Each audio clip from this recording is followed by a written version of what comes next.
Okay, we're on our next segment, and Phyllis is going to talk about other stuff. Yeah, other stuff. Well, guess I'm going to talk about being in high school and being with LD, or starting to be with him. I went on a date with him after a couple of weeks of knowing him. He picked me up Easter Sunday, and he had borrowed his mother's car. He didn't have a car.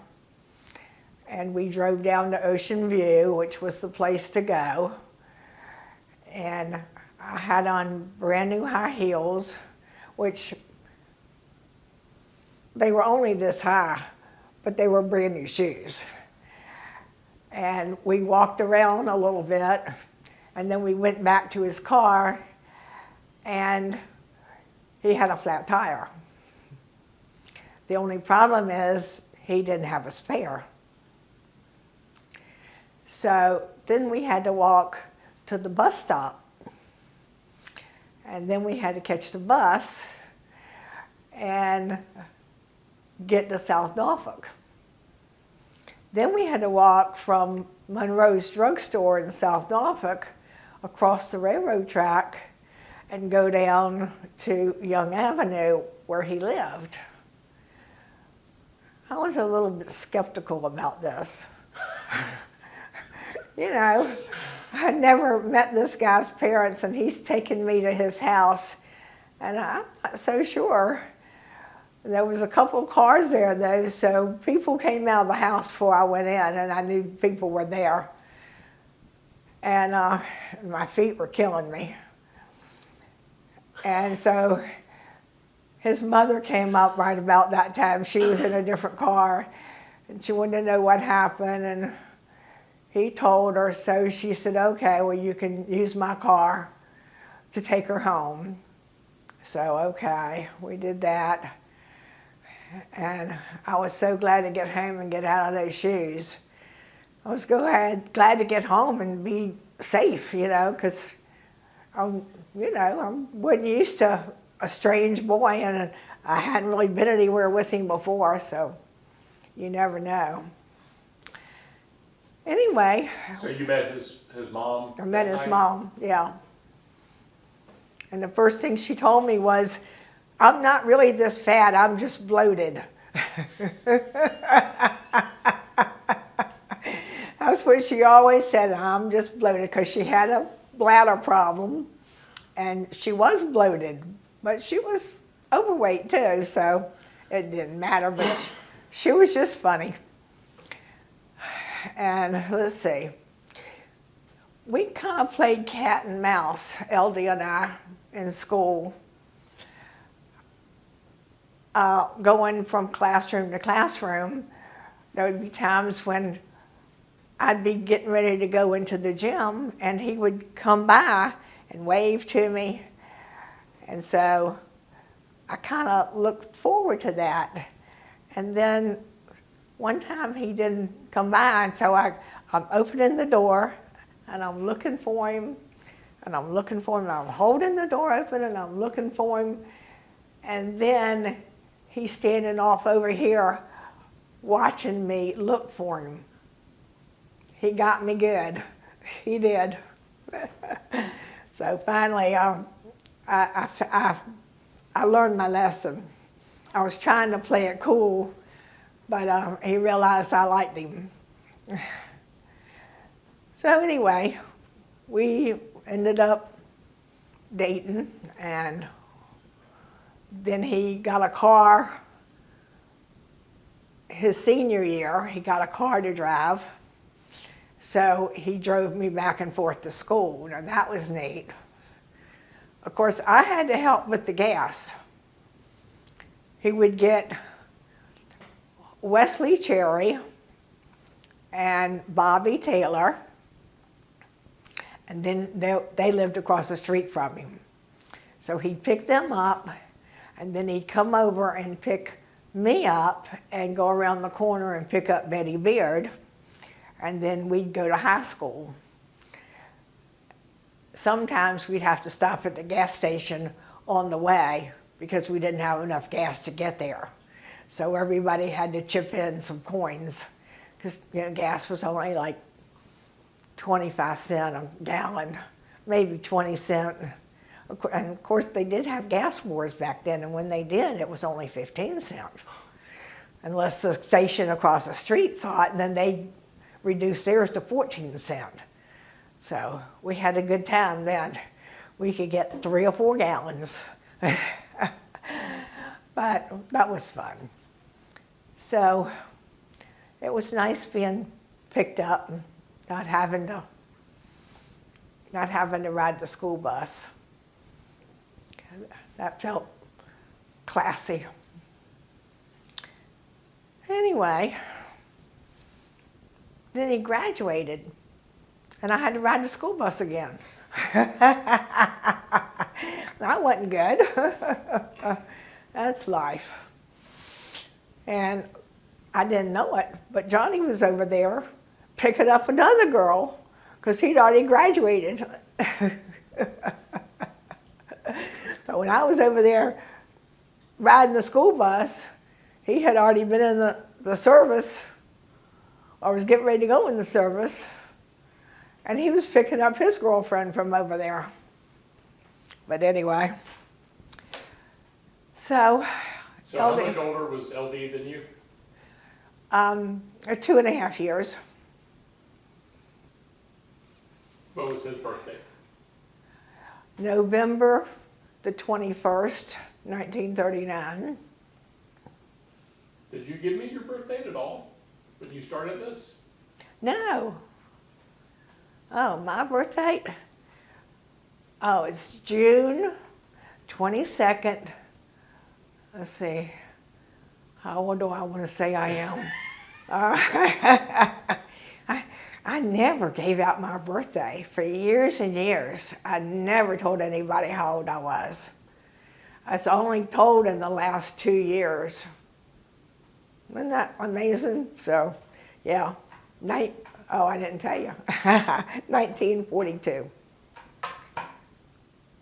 Johnny's is 1940. LD's was 1939. Anyway, LD's mom is Reva May Terry.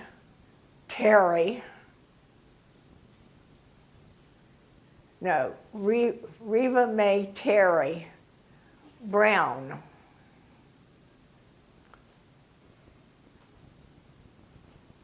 Long McDougal. Because LD's name was Leslie Downen Long Jr. And his mother changed it to Leslie Daniel McDougal. And his daddy's name was, of course, Leslie Downen Long Sr. And they were both from Tarboro, North Carolina. And his daddy was a good daddy. And his adopted daddy was a good daddy. Especially after he got over and learned how to be a daddy. And his adopted daddy was? Was Henry McDougal, which is Paul's daddy. Yeah.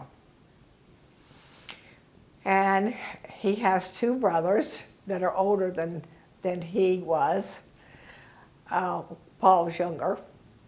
But his older brothers are named Chesley Brown and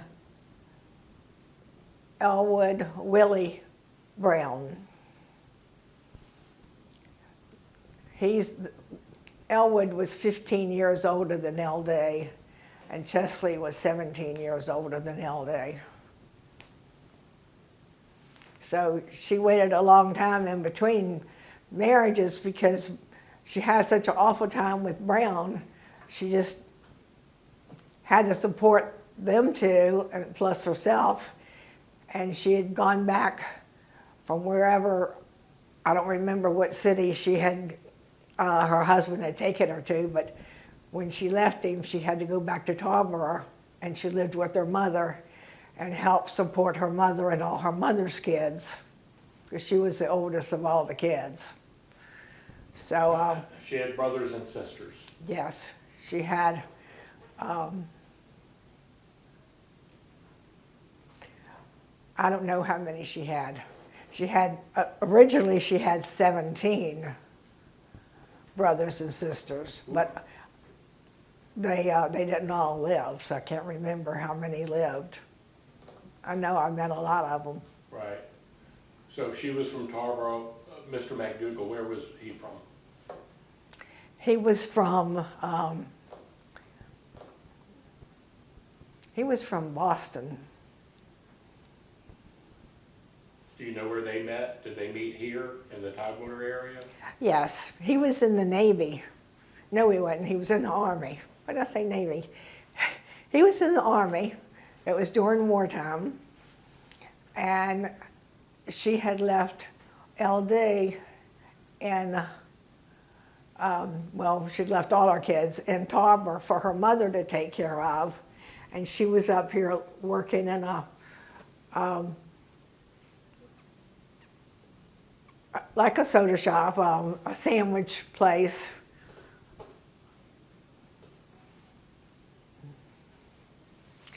So she had a friend that worked there with her, and the friend met a guy, and she wanted he wanted a double date. She said, I can't go unless I have a double date, because I'm afraid to go out with a stranger. I need someone with me. Which that really wasn't any help, because 2 men can still overpower 2 women. It didn't make any sense. But anyway, she talked Reva into going with her, and it didn't work out for them. But it did work out for Reva and Henry. Oh, okay. Yeah. Do you know what year they got married? They never would tell you what year, because they always tried to pass LD off as theirs.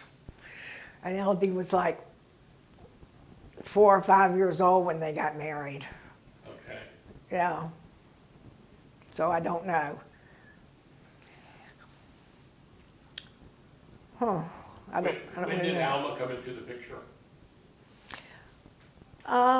When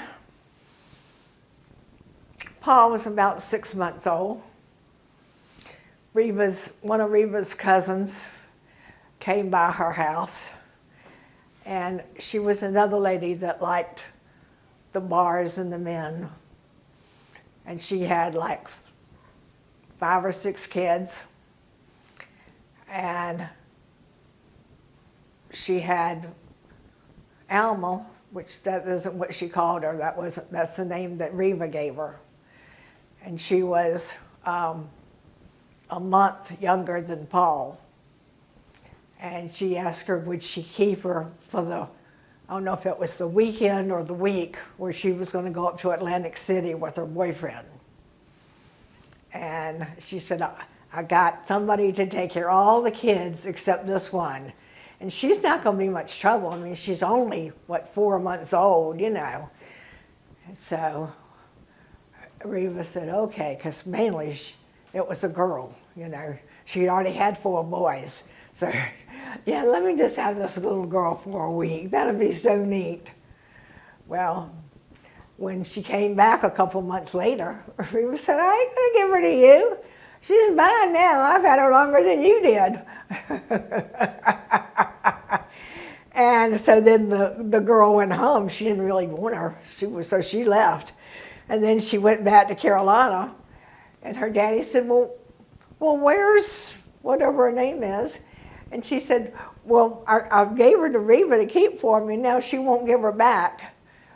So her daddy and probably a brother or two and the girl, the cousin, they went up to Reva's, and knocked on the door and said, well, we want our baby back. And Reba said, I'm not giving her to you. I'm keeping her. And LD was like 7, I think Paul's 7 years younger than LD. So he was like behind the skirts of his mother looking at these people he didn't really know, and they're going to hurt his mother. So he ran upstairs and got Wee Willie, the boxing champion, which was Elwood. Woke him up and told him somebody was downstairs hurting their mom. He went downstairs and they left. They weren't going to get anything from him because he really was a boxing champion. So then Reba went to court in South Norfolk, and so the judge awarded her the baby as long as she was in South Norfolk. He said, don't take her to North Carolina because I don't have any jurisdiction there. So if you take her there and they see you, they can get her. But as long as you stay here, she's yours. Of course, she did take her at one point, but they didn't, because she had family there. She was going to go to North Carolina, but she wasn't close with that side of the family. Big families, they split up here and there. So it worked out for them. They changed her name to Alma. I think her name was Gail.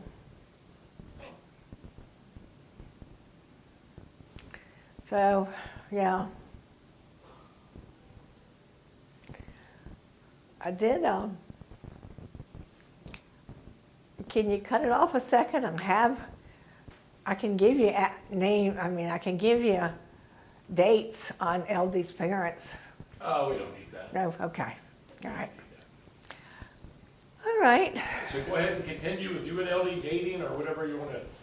Yeah, so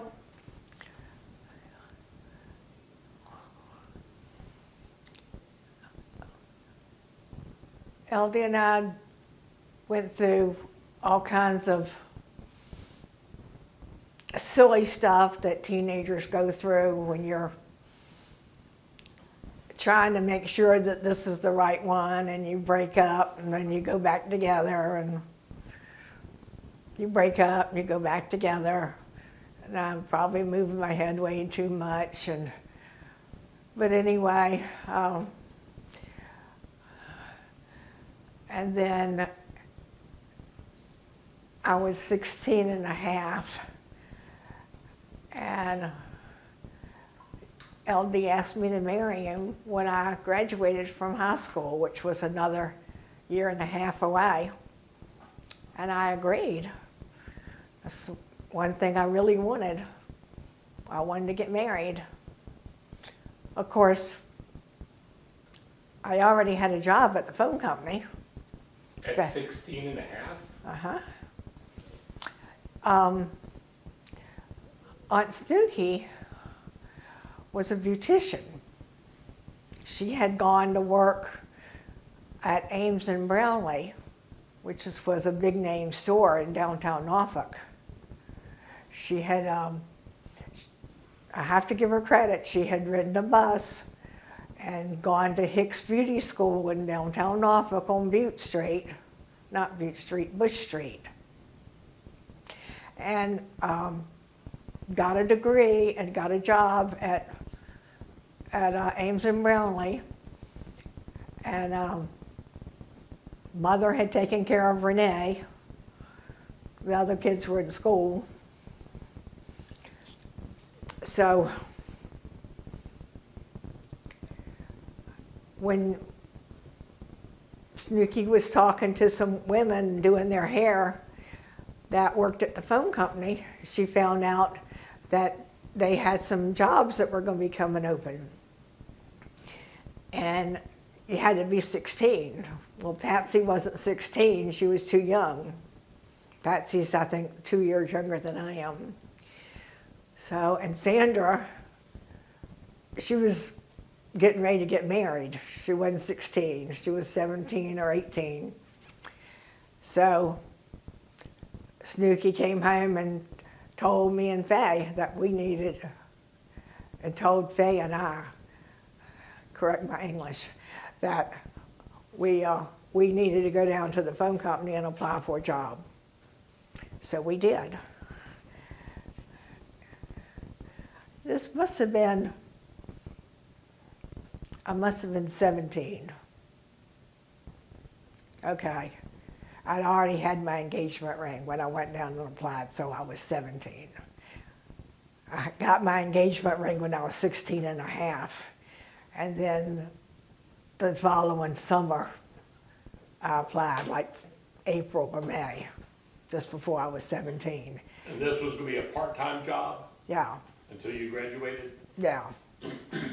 The only thing was I didn't get the job. They got the job, but I didn't get the job because I had on an engagement ring. So I said, well, doggone it, I want a job too. So I took my ring off and put it in the dresser, and I went back down there. And they said, what happened to your ring? I said, well, I decided I'm a little bit young to get married right now. I need to get some experience in life. So they called me up the next week, and I started. Really? Yeah, like 2 weeks after Faye. She had a class with this person and that person, and my class was 2 weeks later. And then, you know, after I'd been working 6 weeks, 6 months, I put my engagement ring back on. What did you do there? I was a long-distance operator, which was a very interesting job. I really liked it.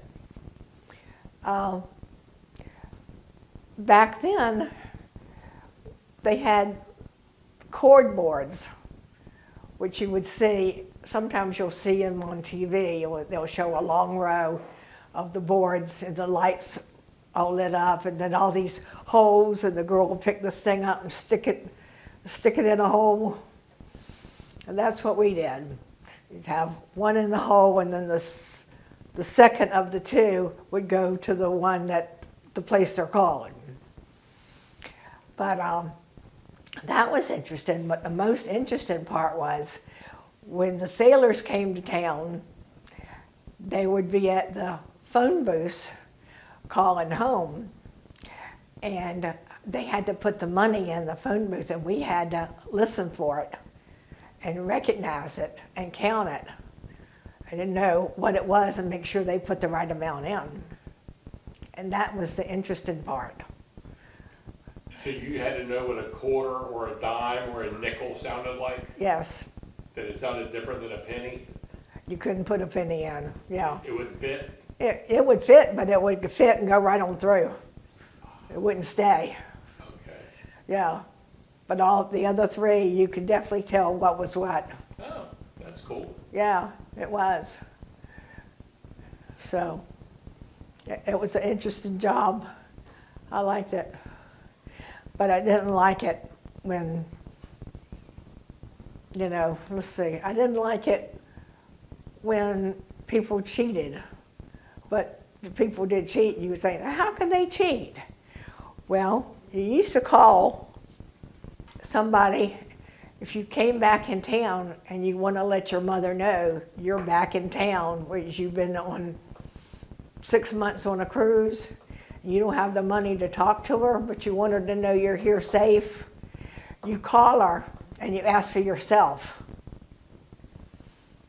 You say, I want to talk person to person to Ben. And I don't know you're Ben. So when I asked for them, they said, oh, well, he's not here right now. I said, okay, I'm sorry, sir, he's not here right now. Do you want to talk to somebody else? And you say, no, thanks anyway. So mother hears your voice. I say, okay then, well, thanks, ma'am. And that's the end of it. So she got to hear your voice, you got to hear her voice, you know. Funny. Well, but I don't blame them, you know, but still, you know, Yeah. that's life. Person to person. As opposed to just a number and who it Just picks up. station to station. Yeah. Yeah. Whatever you do, there's always a way to cheat. And when I was 17, so I worked that first summer after had my training. I think my training was maybe 2 months. And that was like all day, 5 days a week. But then the working, I worked split shifts.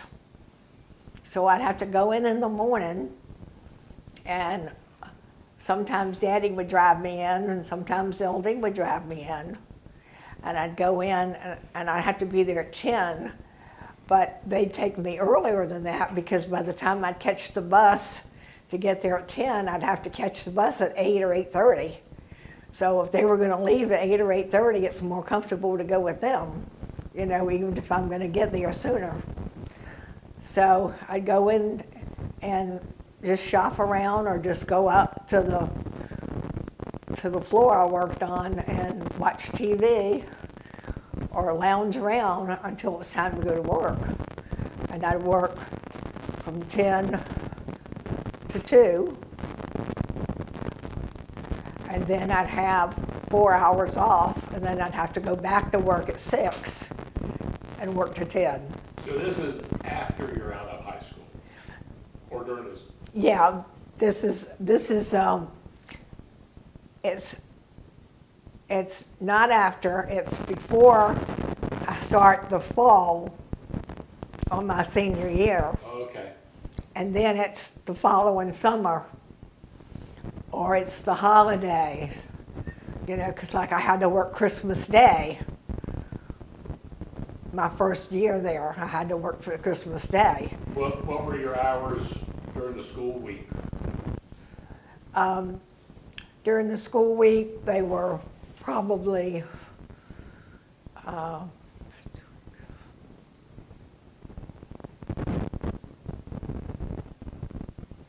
5 to 11. So Mom and Dad didn't have any issue with you working? So you make sure you didn't get, your homework could get done and that kind of stuff? No, They were good with it? no. Did you have good grades in school? Mm-hmm. Except in algebra. I hated algebra. Yeah, well, see, in algebra, I was really good at math. Always good at math. And in the 7th grade in the junior high, excuse me, the teacher said, "Oh, you're so good in math, you need to take algebra." So I took algebra, and I didn't like it at all.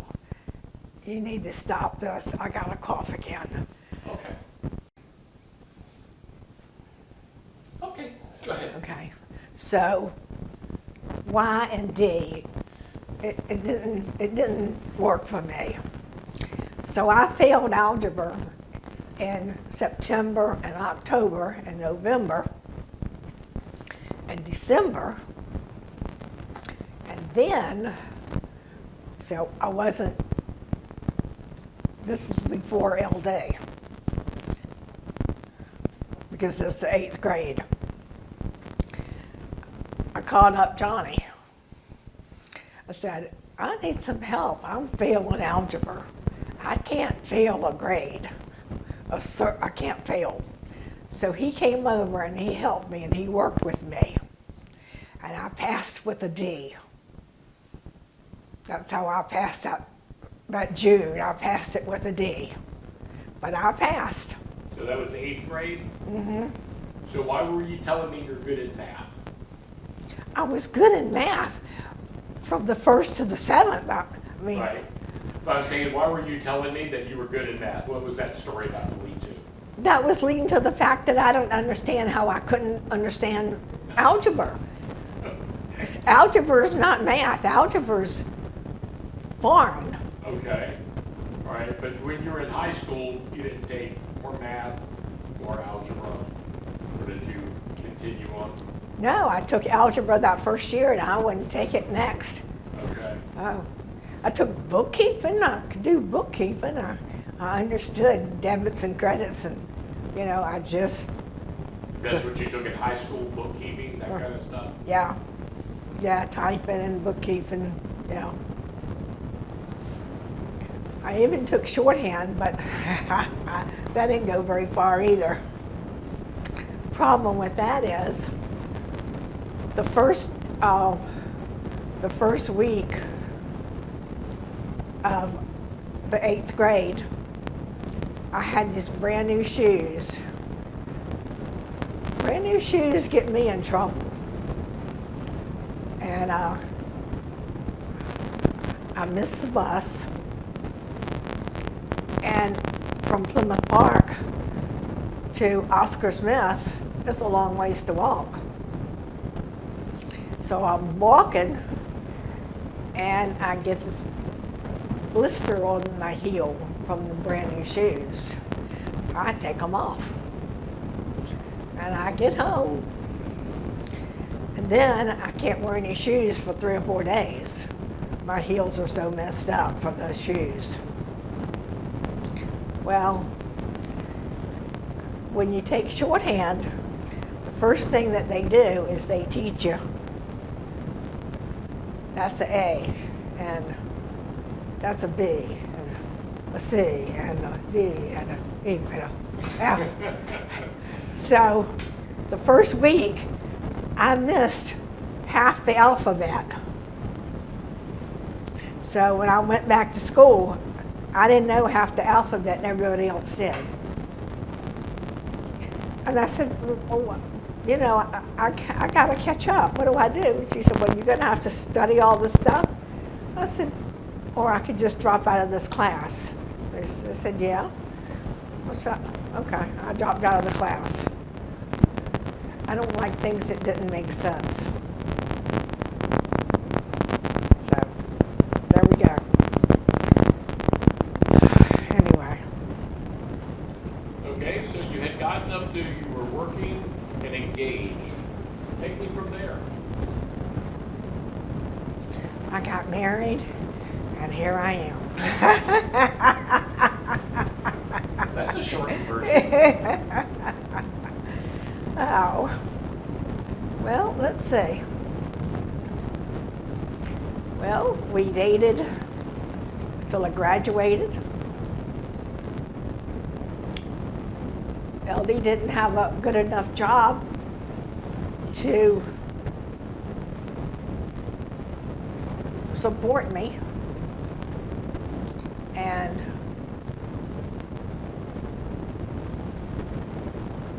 I didn't make enough money to support him. What kind of work was he doing? He worked several different kinds of jobs, nothing with any future to it. He worked at Cargill grain elevator. I don't know, checking the grain when it came in. I never knew that. I went to so many fires there. Oh, really? Yeah, I was there all the time. Oh, okay. Top of the real tall Yeah. grain silos. Yeah, and he didn't like it. And I don't know, he did several things. He worked at the Texaco gas station. That was mainly his part-time job in high school. But anyway, he wanted something that he could support us, and everybody said, well, I really don't want to hire you, because they had to draft them. So whoever you hired, if that person was drafted, then you had to take them back after their draft was over, after their time in the service. You had to give them their job back. So nobody wanted to do that. So no, LD said, well, I'll just have to go in the service. So he went in the Army so that he could afford to get married. How old was he when he went in the Army?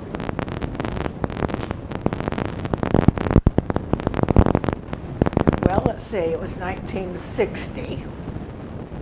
He was born in 39. So he was almost 21. This was in July. And he was going to be 21. Yeah, in November.